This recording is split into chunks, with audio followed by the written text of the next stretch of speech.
ज्योति कन्नौजिया। आइए रुक करते हैं खबरों की ओर। देश में कोरोना वायरस के मामले तेजी से बढ़ रहे हैं और रिकॉर्ड तोड़ आंकड़ों ने लोगों के साथ साथ सरकार की भी नींदें उड़ा दी हैं। कोरोना के बढ़ते मामले को देखते हुए प्रधानमंत्री मोदी के वरिष्ठ अधिकारियों के साथ साथ उच्च स्तरीय बैठक जारी है। इस बैठक में कोविड-19 से संबंधित मुद्दों और वैक्सीनेशन अभियान की समीक्षा पर चर्चा हो रही है। इस बैठक में कैबिनेट सचिव, प्रधानमंत्री के प्रधान सचिव, स्वास्थ्य सचिव और डॉक्टर विनोद पॉल शामिल हैं। ऐसा माना जा रहा है कि कोरोना की दूसरी लहर से निपटने के लिए प्रधानमंत्री मोदी उच्च स्तरीय बैठक के बाद कुछ बड़ा ऐलान कर सकते हैं। चुनाव आयोग ने रविवार को ममता की चिट्ठी पर जवाब दिया। आयोग ने कहा कि नंदीग्राम में वोटिंग के दौरान बाधा नहीं हुआ था। टीएमसी का पोलिंग एजेंट बूथ पर आया ही नहीं। आयोग ने आगे कहा कि बूथ पर पोलिंग एजेंट को रोकने की बात गलत है। बूथ पर शांतिपूर्ण मतदान चल रहा था। बूथ में तैनात बीएसएफ के जवानों ने गलत आरोप लगाए हैं। अयोध्या में हनुमानगढ़ी के नागा साधु महंत कन्हैया दास की रात में सोते समय ईंट से सिर कूचकर हत्या कर दी गई। वारदात से सनसनी फैल गई है। उनका शव चरण पादुका मंदिर की गौशाला में पाया गया। वह बसंतिया पट्टी से जुड़े गुलचमन बाग के महंत थे। मामले की जानकारी पर पहुंची पुलिस जांच में जुटी है। हत्या का कारण आपसी रंजिश बताई जा रही है। कोरोना के बढ़ते मामले को देखते हुए मध्य प्रदेश के मुख्यमंत्री शिवराज सिंह चौहान ने बड़ा फैसला लिया है। उन्होंने कहा कि हमारे पड़ोसी राज्यों में स्थिति बहुत बुरी है। महाराष्ट्र और छत्तीसगढ़ में स्थिति संकटपूर्ण है। हमने महाराष्ट्र की सीमा को सील किया है और छत्तीसगढ़ से आने जाने पर प्रतिबंध लगाया है।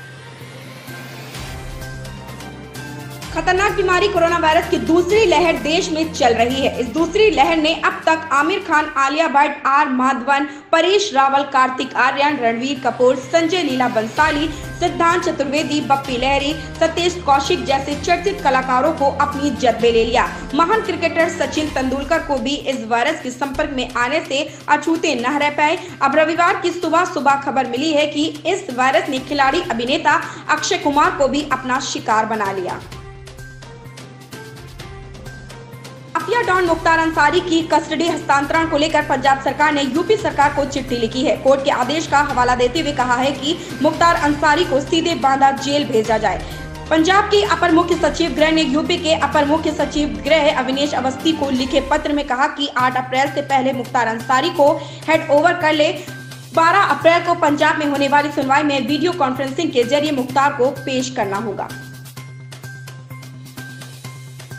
भारत के पड़ोसी देशों में हिंदुओं की स्थिति बदतर होती जा रही है। बांग्लादेश और पाकिस्तान में हिंदुओं का जीना हराम हो चुका है।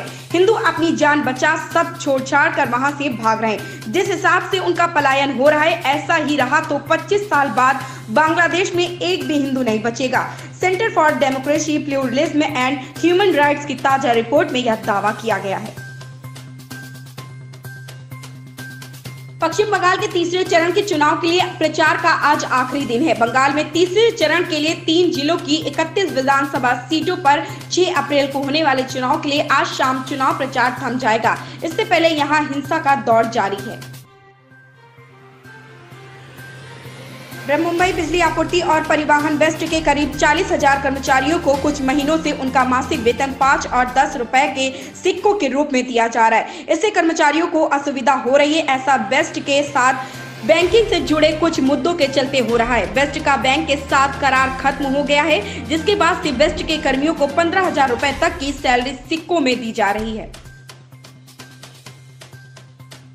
बिहार के कटिहार में अपराधियों ने राजद नेता की गोली मारकर हत्या कर दी गई। बाइक सवार बदमाशों ने वारदात को अंजाम दिया। आरजेडी नेता निर्मम बोबना तेजस्वी यादव करीबी माने जाते थे। जानकारी के मुताबिक बदमाशों ने बोबना पर लगभग 2 दर्जन गोलियां चलाई। हालांकि पुलिस मामले की जांच में जुटी हुई है। मर्डर के बाद बिहार में सियासत गर्मा गई है। ऐसी ही बड़ी खबरों से जुड़े रहने के लिए आप देखते रहें अवध केसरी।